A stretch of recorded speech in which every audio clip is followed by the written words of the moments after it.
যে দেশে সরকারের সাথে বিরোধী দলই কথা কয়া পারে না, ওই দেশে মনে করেন আমি একটা রিক্সাওয়ালা হইতেছি গিয়া ছাগলের 3 নাম্বার বাচ্চা। হ্যাঁ, ওই প্রথম 2টা বাচ্চা দুধ খায় আর পিছনের বাচ্চাটা ম্যামা করে দৌড়ায়, আমি হইতেছি ওই বাচ্চাটা।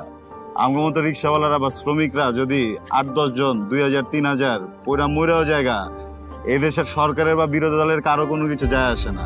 তো আমরা আসলে কথাটা কইলেও বা কি কমবো বা আমগো কথাটা কি ঠিক মতো পৌঁছাইবো কিনা জায়গা মতো, এটা তো ভাবার বিষয় ভাই। আচ্ছা ভাই, এই যে ভালো একটা কথা বলেছেন যে বিরোধী দল তো আন্দোলন করছে, সংগ্রাম করছে, অনেকে জেল খাটছে।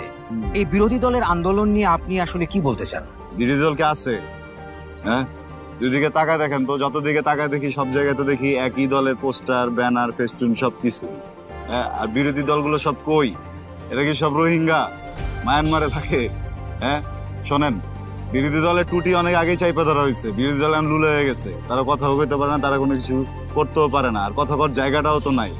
হ্যাঁ, তো এক শাসনতন্ত্র যদি চলতে থাকে তাহলে আসলে কোনো দল, কোনো জনগণ কেউ তো কোনো কথা কইতে পারবো না। আর এদিকে সাধারণ জনগণ সবাই আছে হইতেছে গিয়া খালি পেটের ভিতরে ভাই। টাকা পয়সা যেমন হইতেছে সবকিছুর দাম বেড়ে গেছে গা, তেমন ইনকাম কমে গেছে গা। আলুর দাম বেড়ে গেছে, এখন হয়ে গেছে 80 টাকা কেজি। অন্যান্য শাকসবজি 200 টাকার উপরে, 200-300 টাকার নিচে কোনো মাছ নাই। হ্যাঁ, আমি মনে করেন যে এখানে এই বেলার ভিতরে খ্যাপ মারলে 400-500 টাকা আইতো, সেখানে এখন আইছে খালি 80 টাকা। 1 কেজি চালের দামই 80 টাকা। তা আমি যে বাড়িতে ফেরত যাবো 80 টাকা দিয়া আমার পরিবারের জন্য চাল নিমু, নাকি মাছ নিমু, নাকি আলু নিমু, নাকি ডাইল নিমু, আমি তো এই চিন্তায় বাঁচতেছি না ভাই।